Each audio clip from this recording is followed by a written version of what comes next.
My name is Steve Kazan. I'm a trial lawyer representing injured workers. And at events like this and at medical meetings, usually the speakers are supposed to disclose any conflict of interest so that the audience can understand whether they might be biased. So I'm here to tell you that for 40 years, myself and my law firm have been almost entirely supported by Dow Chemical, Union Carbide, other giant companies and their insurance companies who pay my clients lots of money, and my clients in turn give me some of that. So that's a somewhat different perspective. You all know more about Bhopal than I do, and you've been living with some of these issues for a long time, but when I was invited to talk, I suggested that maybe talking a little bit about Union Carbide in its broader context might be worth doing. They've been around for a very long time, and to follow up on some of the themes that we've heard before about what's going on in Richmond, they have basically focused on taking advantage of poor people and people of color around the world, as you all know. Union Carbide now belongs to Dow Chemical, another great hero of the environmental movement. The Union Carbide story really starts at Hawks Nest, West Virginia in the 20s and 30s when they were contracted to build some hydroelectric facilities. And as you can see from this picture, the manager standing in front is a white guy in a coat and tie. Almost everybody else is African American. And this is on the work site at the Hawks Nest Tunnel.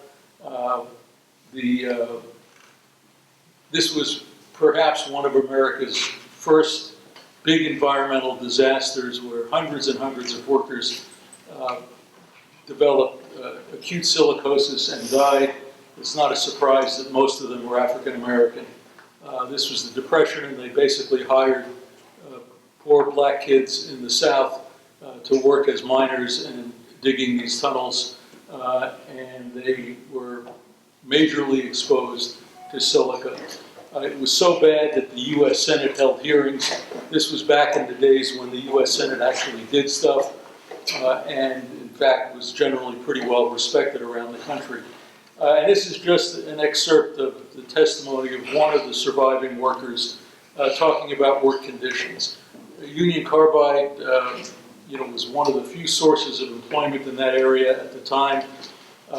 They had the workers all living in company-owned shanty towns, which were like company towns, only not as nice, where Union Carbide sold them food and water and rent and so on. So they got back most of what they paid these guys, but they gave them lung disease in the bargain. This was the tunnel that they had to dig to move the water for the hydroelectric facilities. They quickly discovered that this was a tunnel through a mountain that was essentially 99% pure silica, which was very valuable but also very dangerous.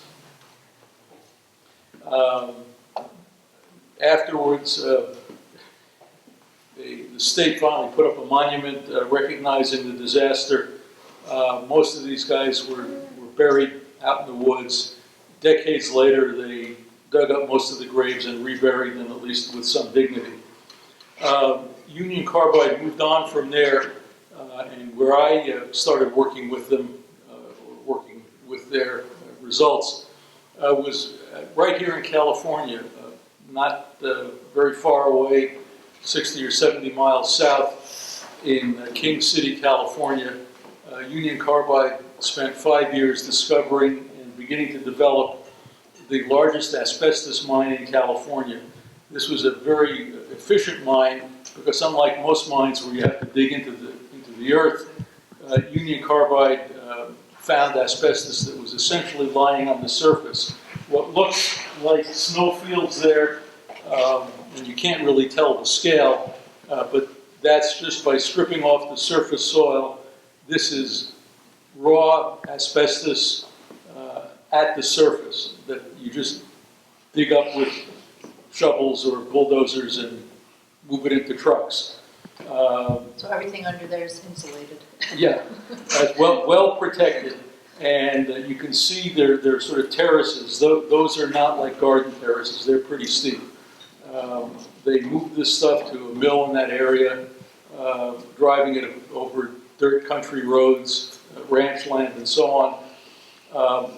They operated this mine for over 20 years and sold this asbestos all over the country.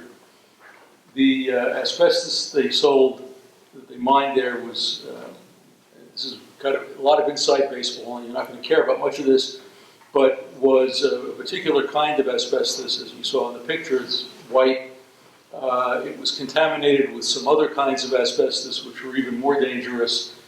And don't worry about, the slides are all available. I'll tell you where you can find them. This is a classic chart that tracks the evolution of medical knowledge about the hazards of asbestos and the diseases it causes, and plotting it along with world production of asbestos. And one of the things that's interesting about asbestos is it has a very long latency or incubation period. You know, if you're with somebody who has the flu and you're exposed, you get sick a week later. Well, with asbestos, it's not a week, it's measured in decades rather than days. So 20, 30 years later, people who are exposed begin to get sick. And you can see the early knowledge up on the top lags about 20 to 25 years from the beginning of commercial use of asbestos. And as time went on, in short, people in English factories were dying in the 1920s and 30s. They were also dying of lung cancer, but nobody figured that part out until the 1950s. And the more important disease called mesothelioma, which is a always fatal cancer of the lung and the abdomen, the only known cause of which in the U.S. is asbestos exposure. That was proven finally to be asbestos related in 1960. The first disease is the connection between asbestosis, which is not cancer, but just like emphysema, other bad lung disease, and lung cancer was established in the United Kingdom in a workforce that was entirely white. The connection with mesothelioma was established by scientists working in the mining regions of South Africa, where the labor force was almost entirely black, although the management, yet again, was white.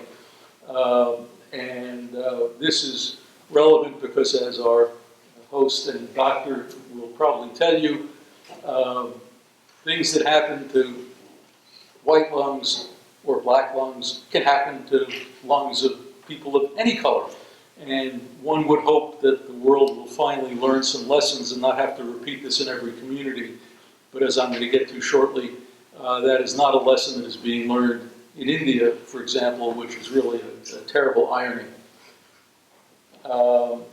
This is a chart of world production of asbestos, and you can see when I overlay it on the past chart, it peaks in about 1980 and it drops down to about 2 million tons a year within a few years after that, where it's essentially remaining. Now, in the United States, fortunately, we've stopped using asbestos very much at all. It tailed down dramatically starting in 1980, and I told you when everybody knew this was bad. We had OSHA regulations by 1972. 10 years later, people began to pay attention. 20 years later, it was pretty much not used widely at all, and for the last 15 years or so, it's been tailing off dramatically. We should keep track of the time. Okay.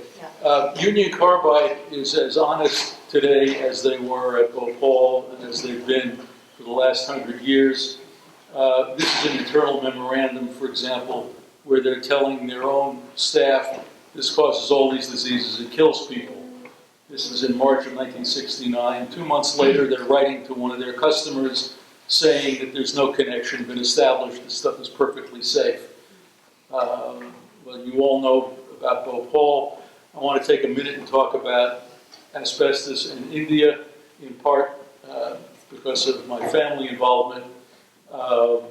This is a book published by my sister, who's the world's leader in the international movement to ban asbestos. This came out a few years ago. It covers the entire range of current problems in India, and it's only getting worse. India is one of the world's leading users of asbestos fiber, where Indian industry goes to the government and tells them it's perfectly safe, there's nothing to worry about, where workers don't get examined, where nobody pays attention to them.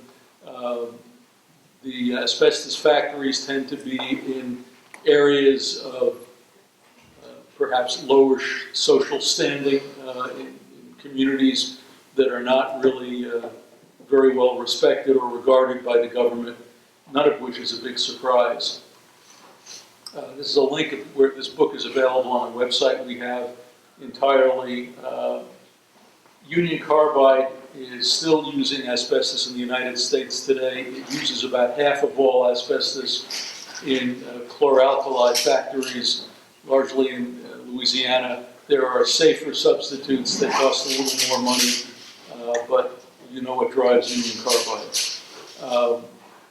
Union Carbide still stonewalls, refuses to accept responsibility, and this is the front page of their answer to a recent case that we filed against them. And this is a multi-page document, but just so that you understand Union Carbide's attitude and theme, they deny everything. They always have, and I fear that they always will. Thank you. All these slides are available if you go to our website, cleverly in a place labeled kazanlaw.com/Bhopal.